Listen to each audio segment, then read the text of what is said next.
Hello, everybody, and welcome to our volunteer chat with our YES student ambassadors. Thanks so much for joining us. We're really excited to uh, share the information that our students have with you and give you a little bit of a peek behind the scenes of what a real student's experience, a member student of Learning Ally, what the real life experience is like. We're really happy today to have with us three of our YES ambassadors, Lily from Massachusetts, Samantha and Victoria from Colorado.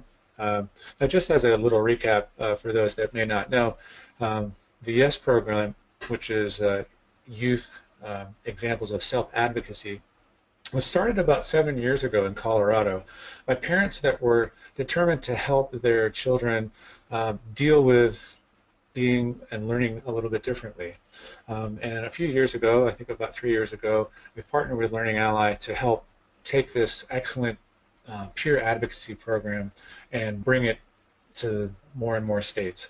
So we started in Colorado, now we've got New Jersey, and we're also expanding to Utah and Massachusetts. So it's just the beginning of the YES program, and I think you'll see some of the power that these type of peer-to-peer programs can really bring and the changes that it can make alongside the audiobooks and other things that Learning Ally can provide. So I'd like to take a second and give each of our fine young ladies a moment to introduce themselves. Maybe just say a quick word about who you are, what grade you're in, and where you're from. So we'll just go in order, and maybe we can start with you, Lily. Hi, I'm Lily. I'm 16 years old and I will be a junior this year. Great, and you're from Massachusetts. Yes. Me too, Boston. All right. How about you, Samantha? I'm Samantha. I am going to be a junior this year in high school, and I'm from Colorado. Thank you. Welcome. Victoria? Hi, I'm Victoria. I am going to be a senior this year in high school, and I'm from Colorado. Wonderful. Well, thanks very much, and we look forward to having this conversation with you. Now, these questions that I'm going to ask are all generated by the volunteers out there in the world. Just by way of introduction for myself, my name is Alexi Warbo, and I'm one of the virtual community managers. So I help the virtual volunteers that record some of our audiobooks, and particularly math. But what I'd like to do is start and we'll start with some of these questions that the volunteers have sent in. I think they're pretty interesting, and it should help to, again, reveal some of the real life kind of challenges and successes that our dedicated students face. So I'm going to start with asking a few questions just about dyslexia and your own personal experience. So how did you first learn about dyslexia? It's not that well known. I think many of our volunteers may be aware of that. When did you understand what was going on when you were struggling with reading? Or how did you feel when you first did get diagnosed? And maybe I'll start with Victoria. I found out about it when I was diagnosed. I always kind of knew something was different because obviously I was having more challenges than other kids were in areas that seemed pretty easy. I think that it was just good to kind of have a name for my challenges. Okay, so you felt like you were kind of empowered to know that it was there was kind of a condition or an Yeah. explanation for the stress or the challenge that you might have had. What about you, Lily? Could I ask you the same question? How did you learn about your dyslexia, and what did that make you feel like? I was definitely confused when I first found out because I didn't really know what was going on. I just knew I was struggling more than others. And yeah, I guess like once I was diagnosed, I was curious and just wanted to learn more about it. Cool. Samantha, what about you? Did you also have a similar experience? When did you learn about your dyslexia? Were you younger, older? I was diagnosed in the fourth grade, I'm not really sure that I quite knew exactly what it was, but once I finally learned what it was, I think I was a little scared, but then after learning that with this diagnosis I could really get help so that way I could do better in school and better my learning, I was Hmm. definitely totally relieved. Okay. Well, I think, listening to your answers, it's really fascinating. And I think, in a way, it supports the whole program or what Yes is all about. How a little bit of information, understanding what dyslexia is to start with, but also, how to mitigate it, how to cope, and what kind of strategies you can use, just to get through the normal challenges of school. Just that little bit of information can be very helpful, and I think you guys all kind of express relief to know that there is something um, that you could address. And I think one of the exciting things about the program is that we're just kind of still at the beginning, and because you three, among the other ambassadors, have taken on that advocacy role yourself, um, we're looking to just keep on expanding, and that's why it's great to have all the volunteers here to understand just how information awareness really is central to dealing with the really complicated problem that is dyslexia. Um, so here's another question that's kind of related. Um, this might vary amongst all of you. I think I know the answer for Victoria, but as far as your parents or the rest of your family or maybe your peers, did you have challenges? You know, did either having dyslexia or struggling before you knew, did that impact the way that you were relating to other people in your life? Um, Maybe I'll start with Samantha this time.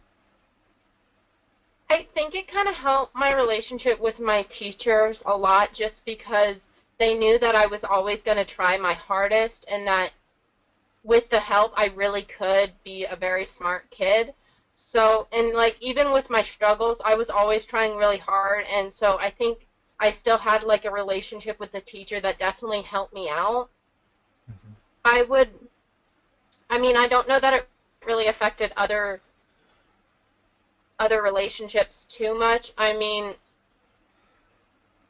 I don't Like, know. did you have any problem with other students, like uh, who didn't understand what was going on and were wondering, well, how come you're taking longer to do the same thing that I'm doing, or that sort of thing? Um, when I was younger, I can't say I paid a lot of attention to other kids. I was just pretty much just judging myself. So Hmm. like even though other kids might be taking longer, like I was just focusing on myself, like why did I take longer? But I Hmm. don't know that any kids have ever confronted me, especially when I was younger, about like why do you take so much longer and why do you get to leave the room when you test or anything? Hmm. Well, it's an interesting answer too, because it kind of reinforces the fact that maybe, in some cases, I think you do have issues where, your fellow students aren't going to be that, people like to tease people and that sort of thing. But even when that is absent, you might feel bad at yourself or wonder what's wrong with me, and that sort of thing. Let me ask Lily the same question. Did your parents or other family members or other students, either before you knew about your diagnosis or after, did did that change your relationship with them as well? I don't really think it changed the relationship between me and my parents, but they definitely became extremely supportive and were willing to do anything to help me succeed. Okay, so it gave them again the information to know, here's how we can support you. Mhm. It's not your fault, but it's just something that we need to deal with, kind of in a proactive way. Yeah. Okay, awesome. What do you think, Victoria? When you got diagnosed, you kind of snapped into action like these other young ladies as well? Oh, yeah, I think unmute yourself.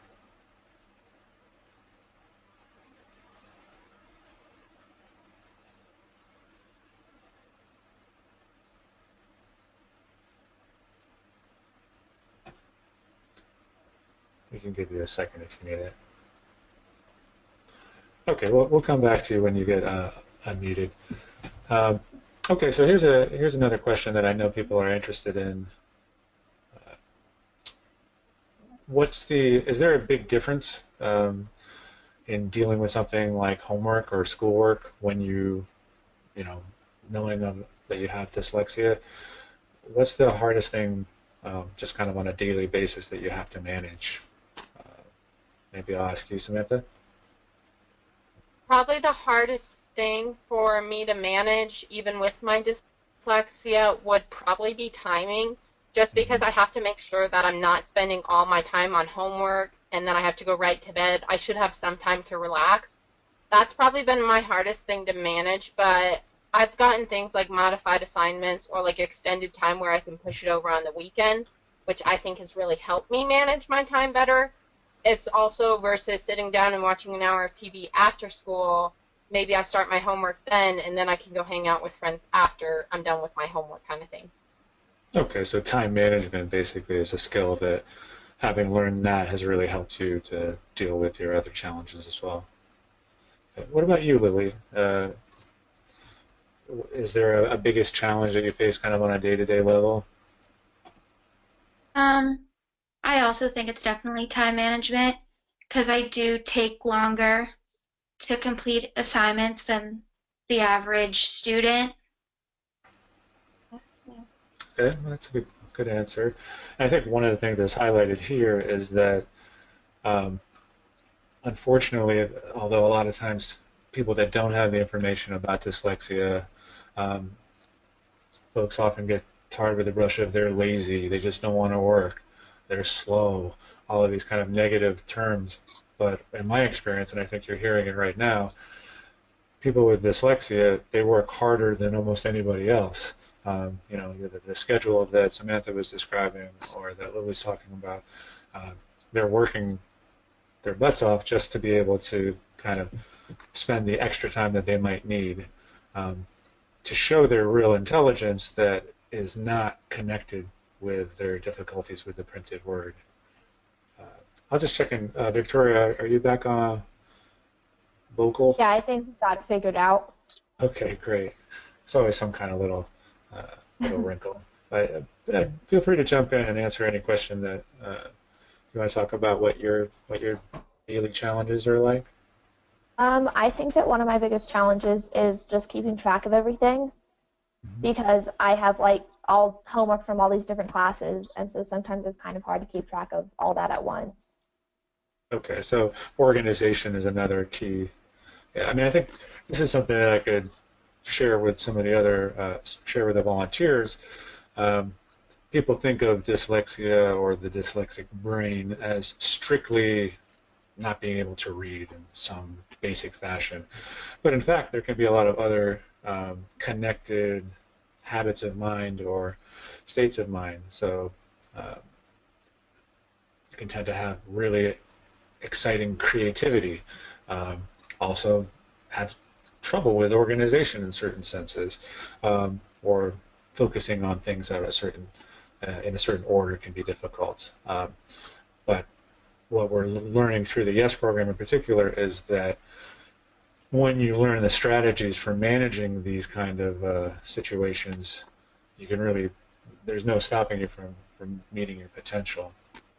Uh, Speaking about potential, do you guys feel like do you know where you want to go, academically or in life? Do you feel like kind of learning about how to manage your dyslexia has enabled you to kind of dream a particular dream?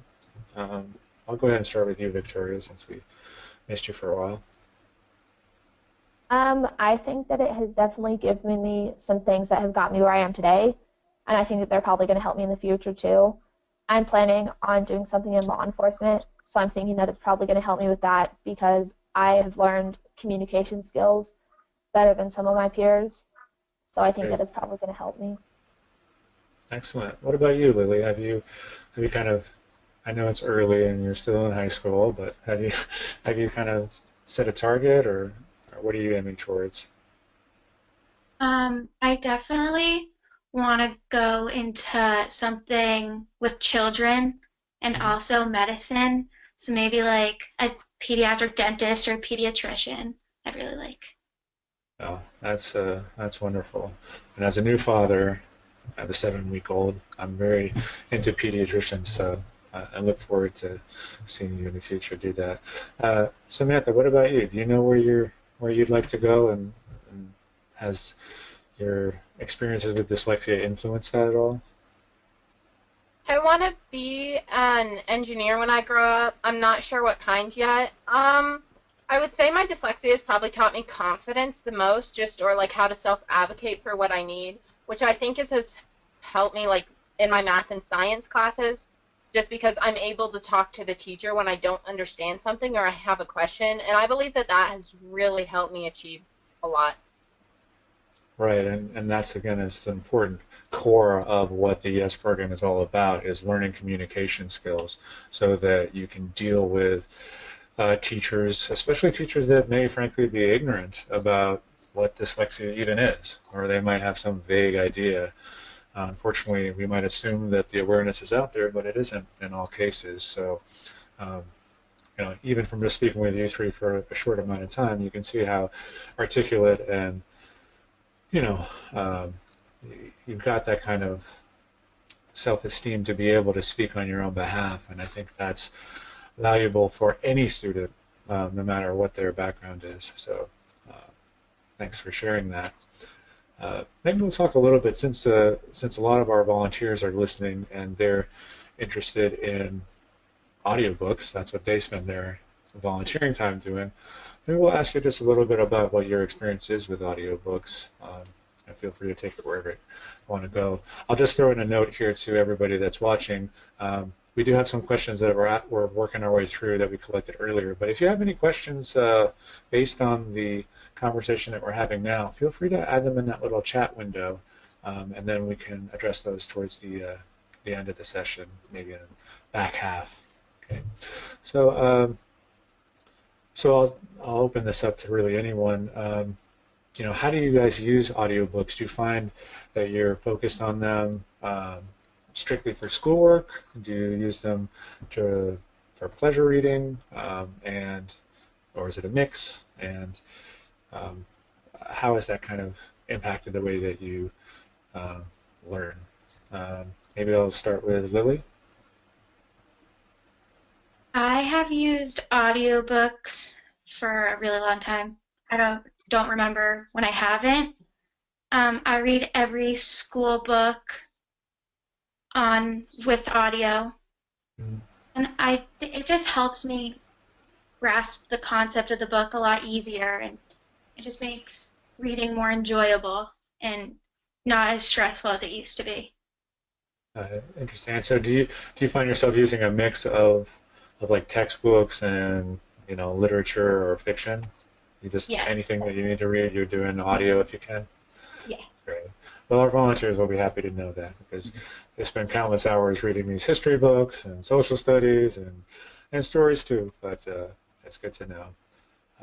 What about you, Samantha? Do you find yourself also doing a mix? I know math and science is your area. Do you find yourself using mostly textbooks or?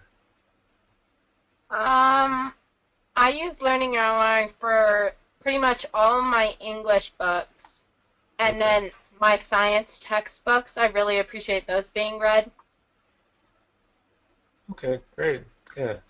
It seems like, from what I've heard from some other students too, being able to read something like a summer reading book and being able to follow along with all your peers um, can also help with that kind of self-esteem challenge that sometimes can crop up when you're, struggling to read fast enough to keep up with everybody else.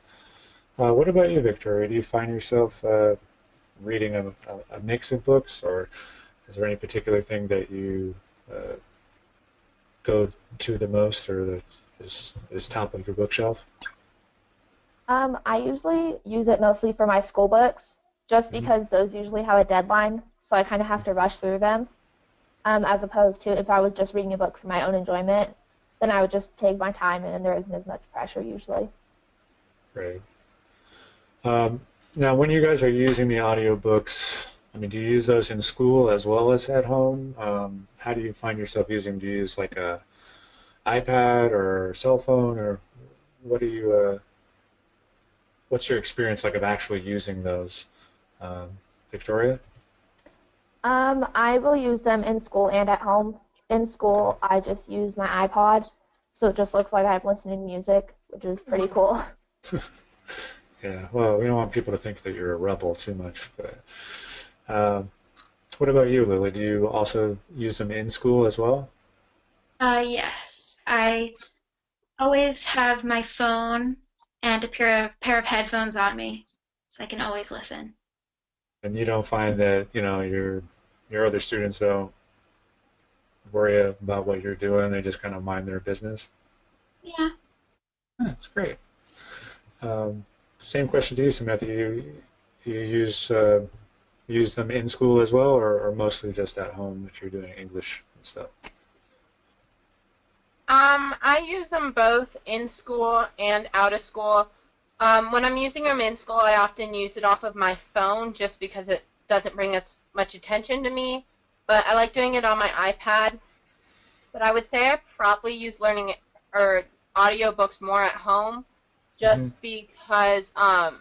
just because a lot of the reading they let us like read at home and then we're discussing at school kind of thing. Okay, so just in general, you'd be reading more at home.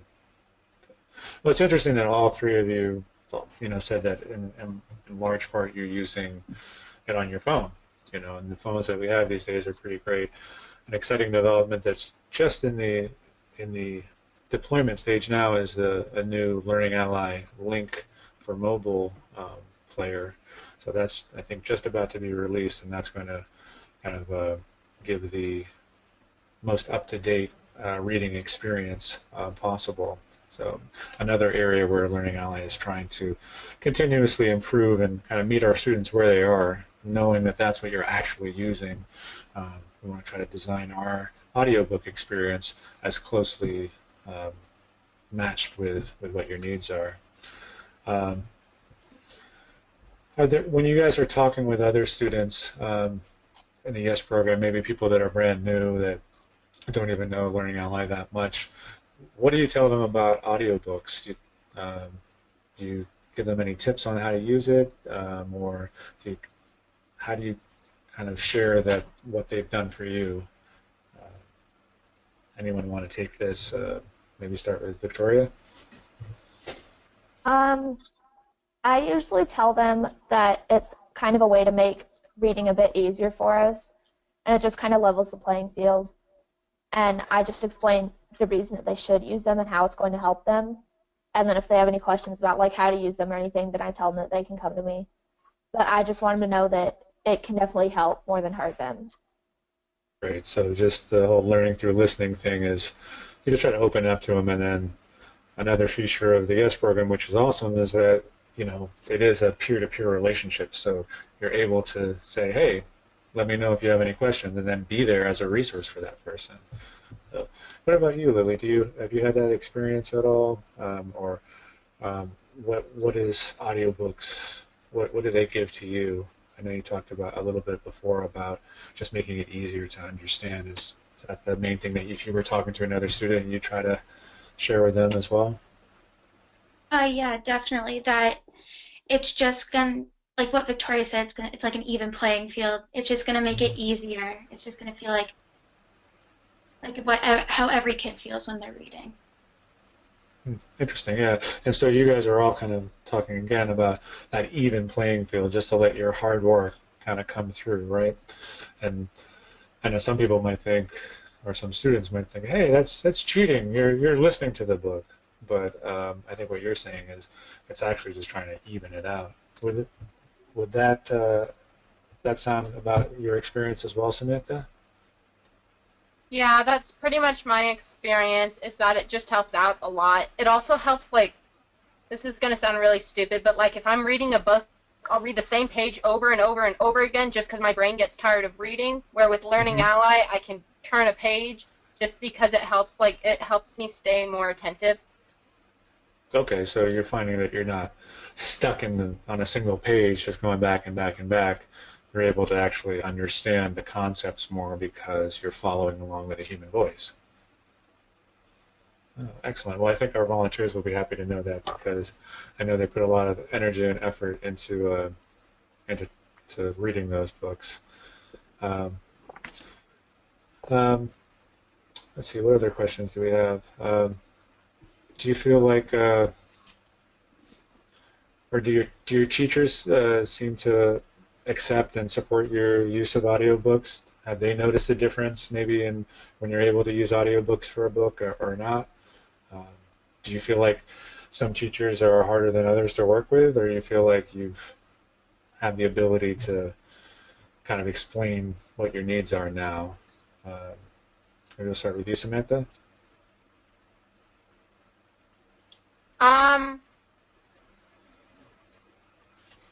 Sorry, can you repeat the question? I don't know Sure, that I yeah. It was probably a long question, but your teachers, do they support, are they all pretty cool with you using audiobooks? Or, do you have to kind of explain it to some teachers or others, or do you feel like they all pretty much are okay with whatever you need to do?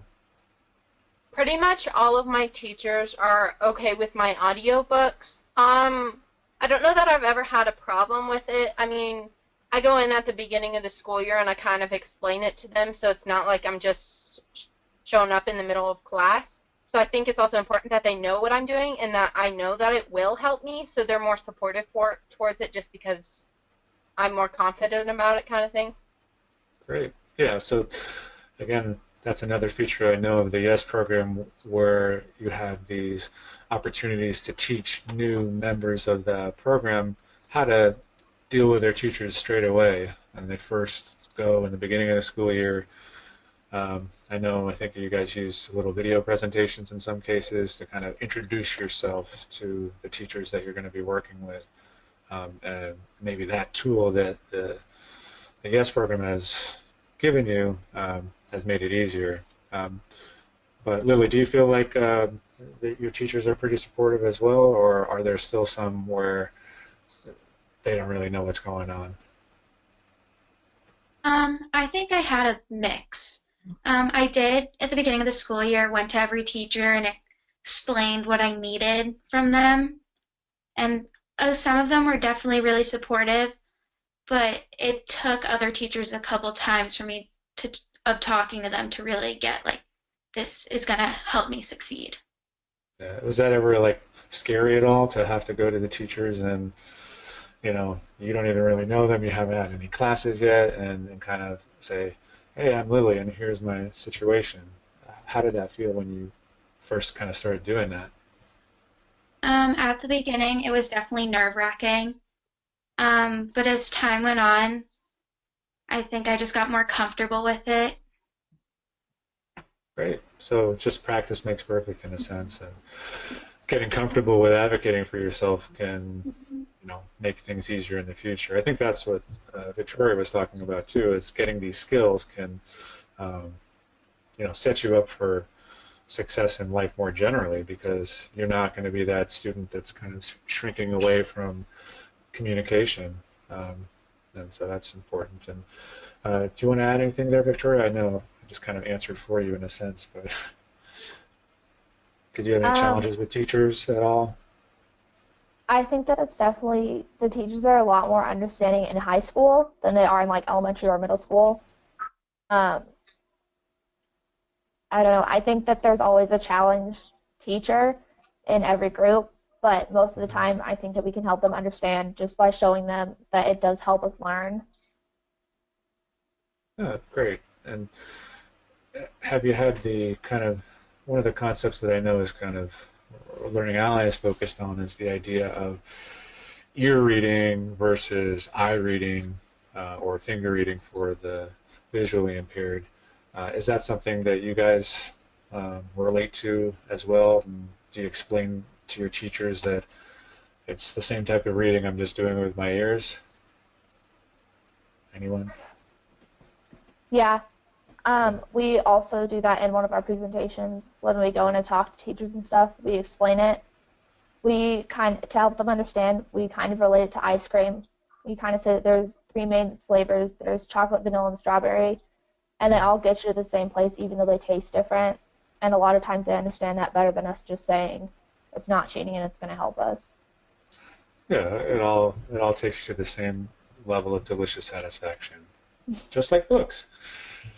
Uh, okay, so just here's a little question. I mean, do any of you have a particularly memorable book, either the first book that you read or one book that really stands out as um, having a big impact? And maybe I'll start with you, Lily. Is there a particular audiobook that you remember strongly that you appreciated in a particular way? Um, a book that I really enjoyed reading was a book called A Fish in a Tree. And Hmm. it actually is about a girl who finds out in elementary school that she is dyslexic. Okay. Um, and I guess just having like learning Allie, like the way they read the book and like seeing her struggles in the book kind of like matched up and made it like really easy to read. I guess it's kind of hard to understand. No, I think I get what you mean, and it kind of gave you maybe inspired you a little bit to know that you weren't alone and there are other people out there with the same kind of situation. Uh, Again, I think uh, that's a big need, if I understand correctly, among students, especially when you're newly diagnosed, is to understand that it's not just you alone with this kind of thing, but there's a whole world, a whole nation of people that are dealing with the same thing. And that's one of the things I think is really great about Yes, is that it connects people, connects students to students so that you don't feel so alone. But what about you, Samantha? Is there a particular book that stands out to you of any type? As something that helped you when you needed help, or that was just enjoyable? Um, Probably one of the first books that I ever read on audiobooks was like The Red Pyramid and a lot of that, like that whole series or whatever. Hmm. And that was probably my favorite, but it was also my first like audiobook that I ever listened to, which I think was really important just because like it just opened up a world of like possibilities that I don't have to sit here and struggle reading my textbook. I can get help with that and stuff like that. Right. So listening to kind of these series books really let you know, oh, books are for me. There's some things that I can actually interact with, and they're not closed off just because I have a hard time with print. Well, that's great. I think that whoever read that book would be happy to to hear that from you. What about you, Victoria? Is there any book that made a particular impact on you? I don't know if there's one book in particular, but I just like knowing that there's like all the textbooks and things out there just because they're so like concrete and I kind of can't focus on those very much. So like Samantha was saying, I have to read it over and over and over. Hmm. So just knowing that those are kind of out there, that's a big help to me personally. So just knowing that you have resources out there and that you're not going to be off on your own, struggling with the same page over and over, right? Um, so here's a question, and we'll address some of the questions that have come in live here. Um, we have the two different types of books that we make, either a classic audio, which is mostly for textbooks, or the voice text with the highlighting um, that we use for a lot of storybooks in particular.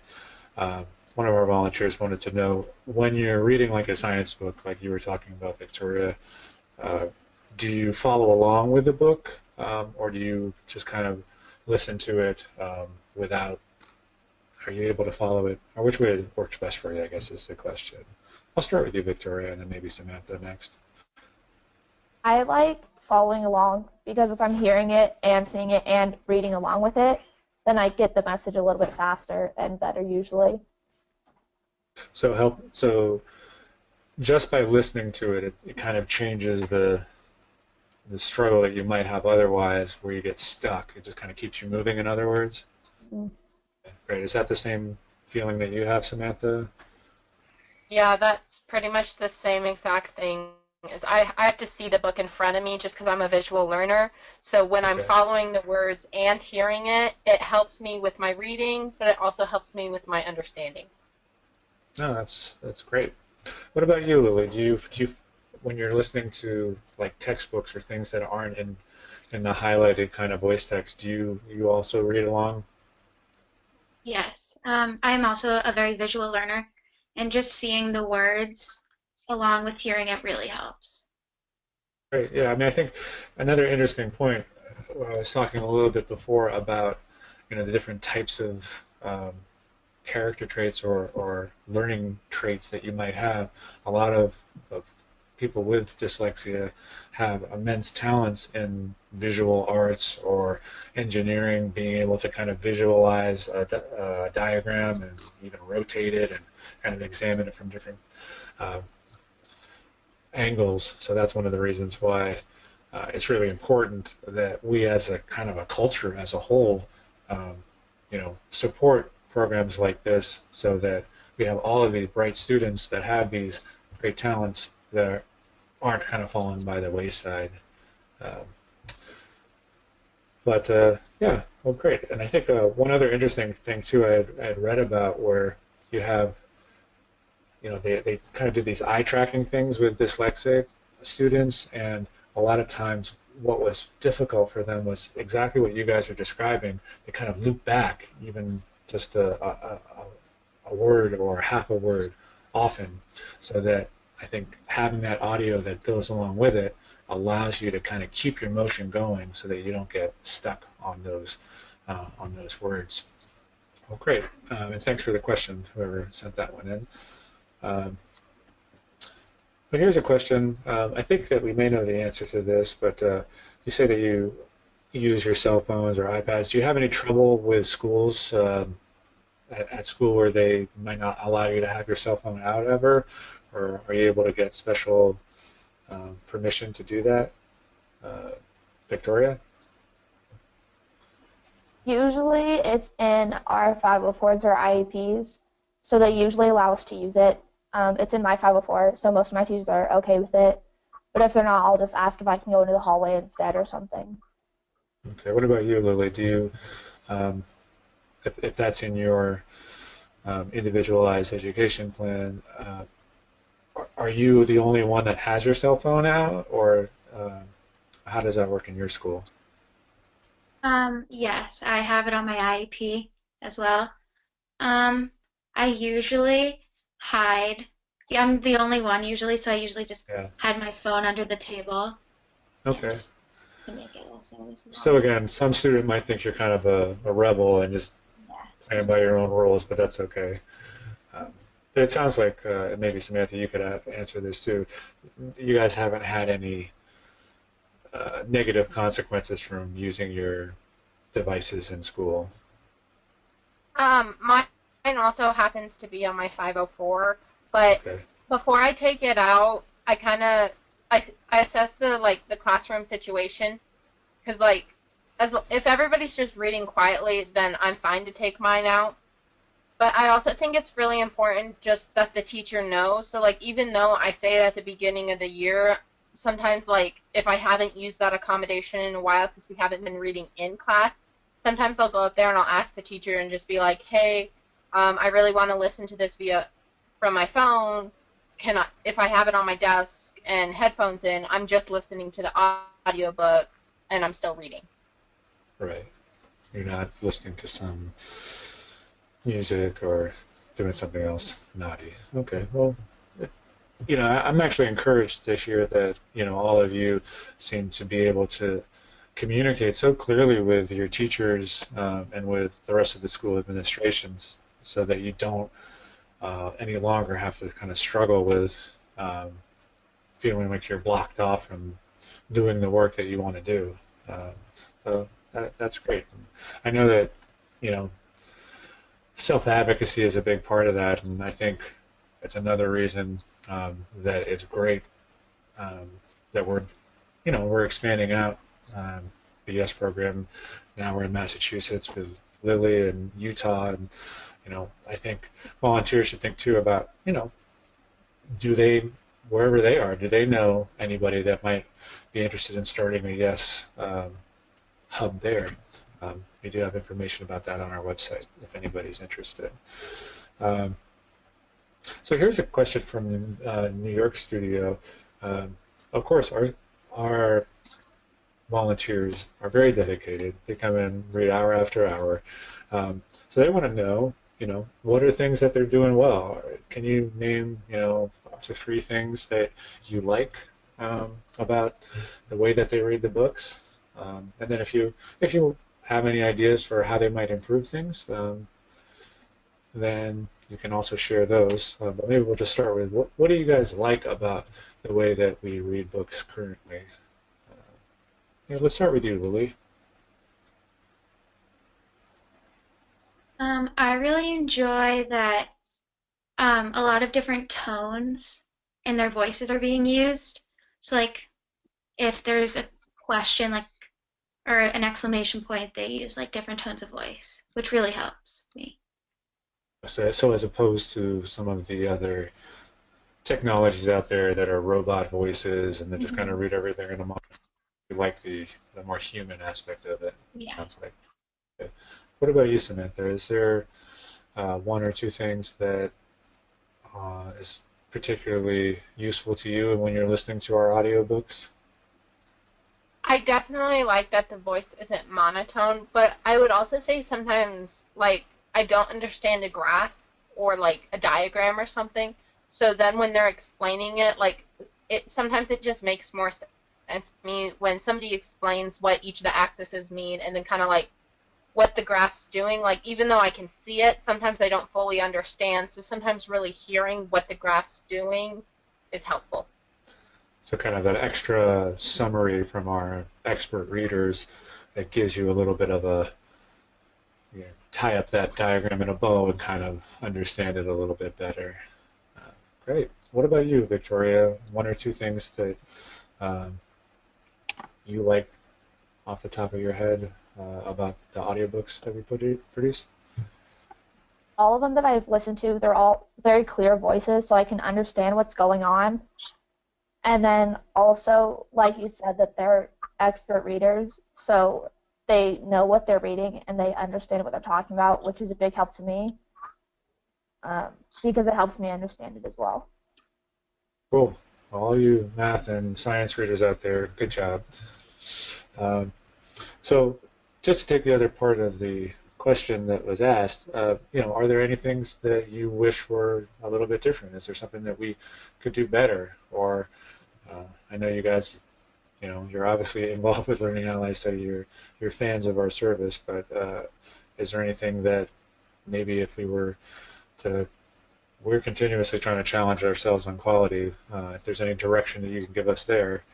Uh, so is there something that you wish were a little bit different about the books? Anyone? Lily? Um, I don't think so. I've been using Learning at Ally for a really long time and I never had an issue. Great. So doing perfect. What about you, Samantha? Any ways that we could improve things for you or Not students that like I you? Not that I can really think of. I'm just really appreciative of you guys reading, and it helps me a lot in school. So we're definitely really appreciative of that. And I also like the settings. Like sometimes the pitches aren't the best for the readers, but I definitely like changing that and like how fast and slow it's going. So I think they're really good. Great.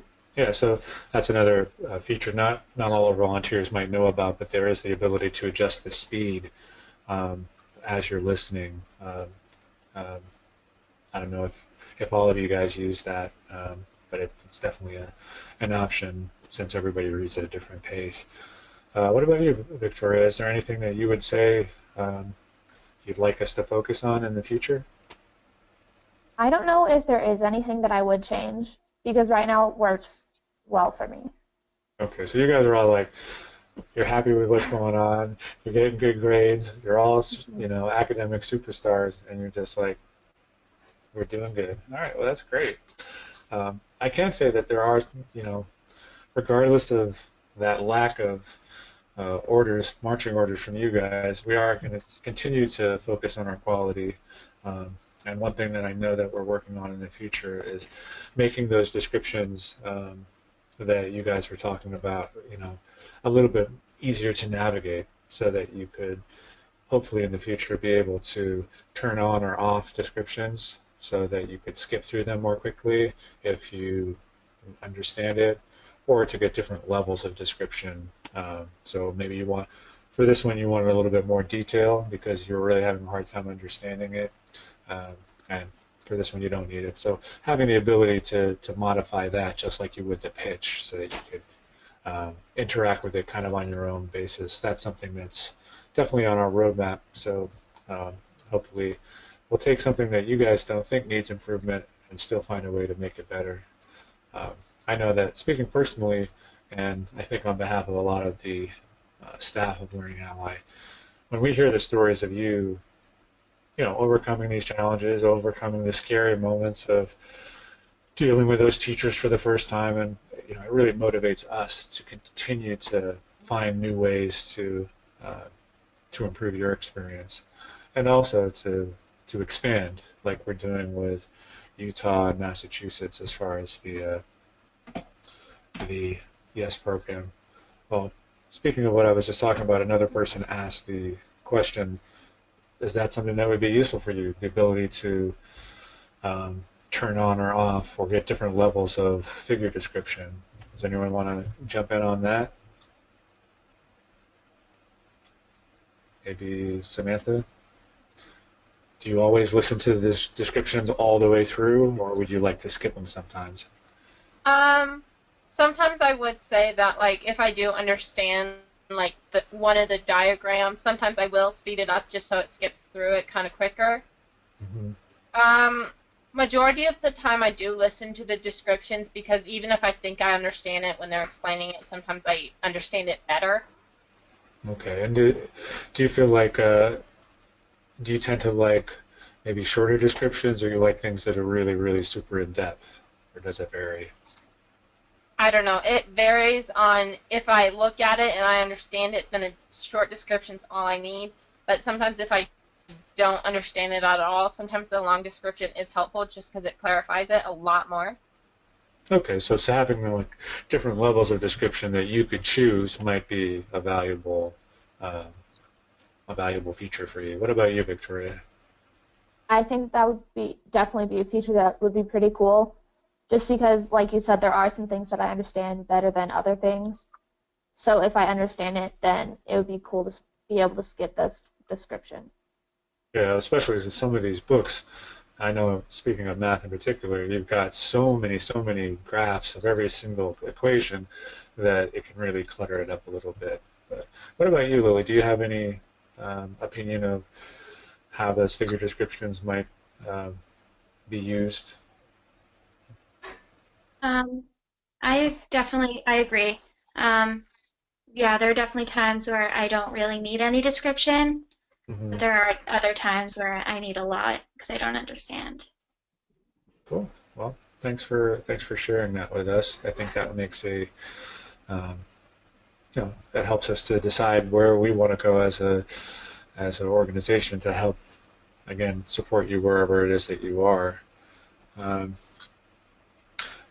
and I think that's most of the questions that we have um, live. I'll give everybody an opportunity to um, send in any final questions that you may have. Um, and maybe I can ask, in the meantime, I'll ask each one of you um, to kind of just give a summary or, maybe a before and after Learning Ally situation. Has it, what has Learning Ally kind of, how has it changed your experience as a student? Maybe I'll start with you, Victoria. I think that it has definitely made me more confident and has also improved my grades and given me more time for like a social life instead of having to do homework for 6 hours when I got home because I have to reread the same thing over and over. I can only do it for 3 hours, which is definitely cooler than doing it for six. Right. So just actually letting you have an actual life, like a teenager might like. That's important. So we're happy to be able to help in that way. What about you, Lily? Is there a before and after kind of feeling that you could share with us about? Um, I know you said you've used Learning Ally for a long time, but what has it meant to you in a sense? Um, I definitely struggle a lot less. Um, I was very stressed out before because it would take me an extremely long time to read just a couple pages of a book or anything, but now I'm able to read it in a shorter time and understand it a lot better. Great.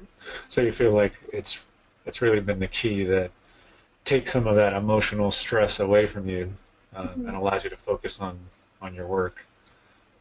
I think that's important for the volunteers to know too, because we tend to think of just getting the work done, but a lot of times there's a whole series of feelings that you have when, if you felt like you were always behind, you never had enough time to get anything done. So you couldn't go to the soccer game, or you couldn't go out with your friends or watch a movie, and those kind of sacrifices that I think a lot of students have to make when they don't have access to solutions like Learning Ally.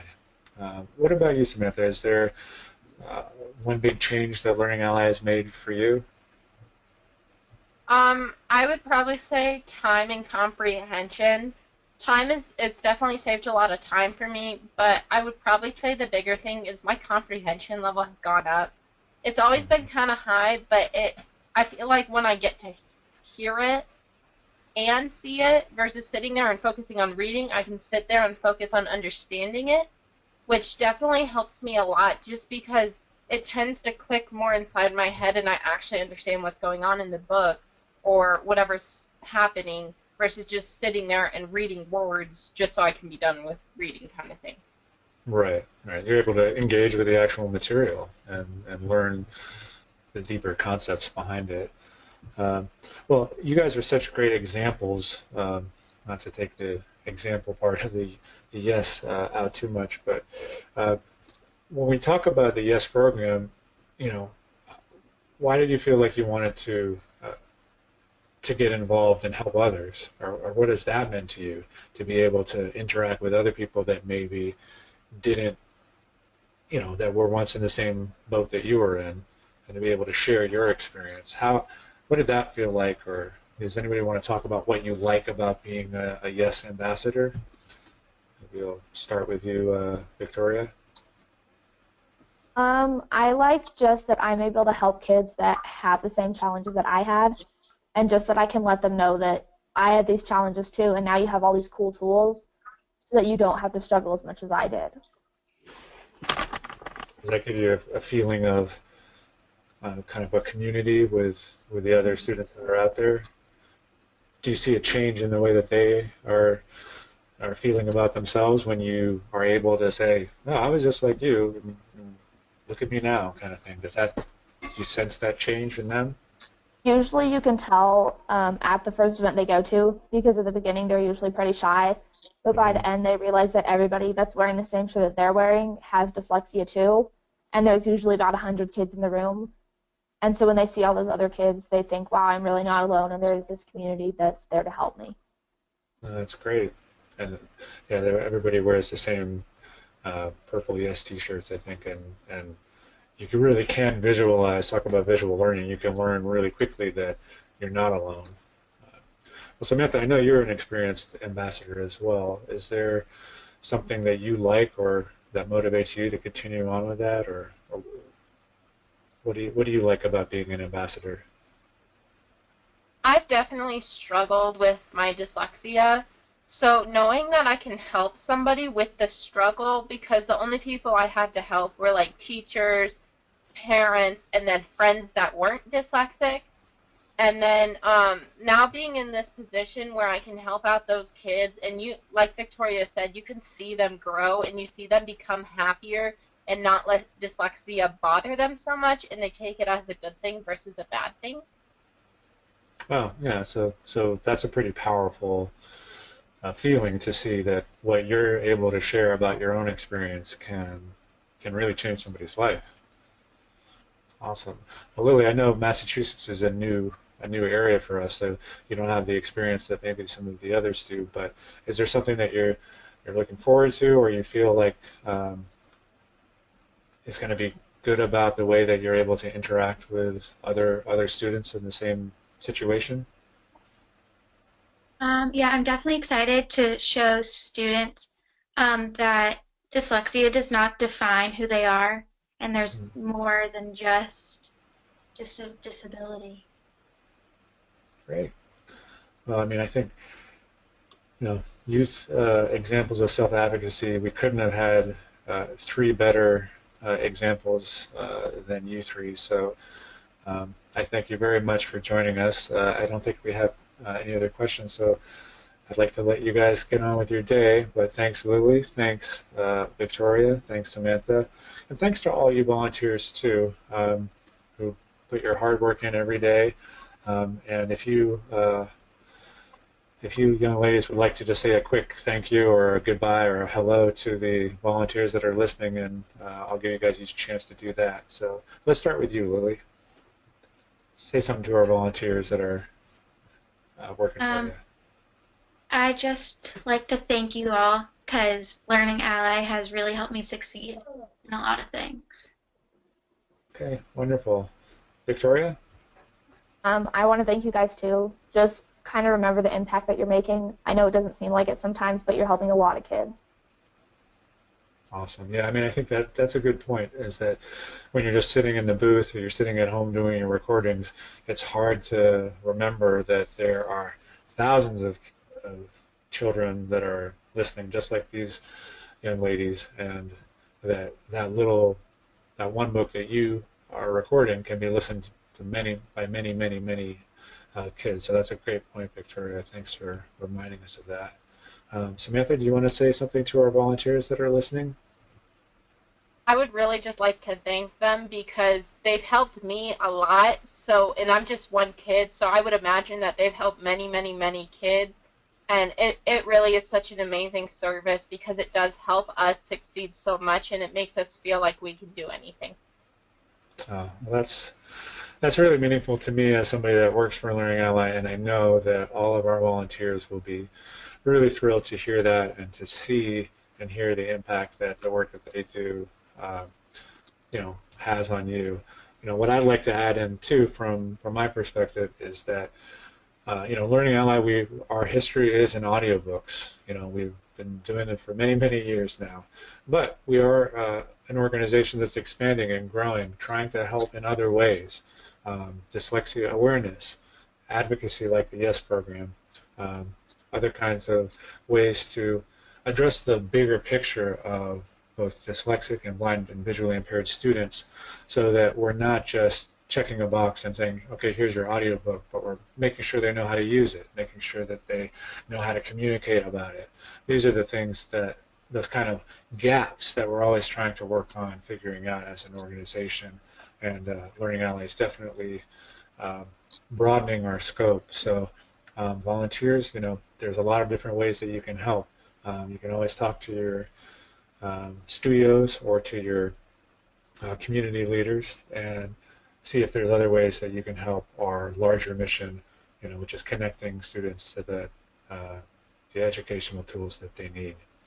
So I think if there's no other questions, I'd like to say thanks for everybody for your attention, and a special thanks to Lily, Victoria, and Samantha for sharing their stories with us. And thanks very much. I guess we'll close.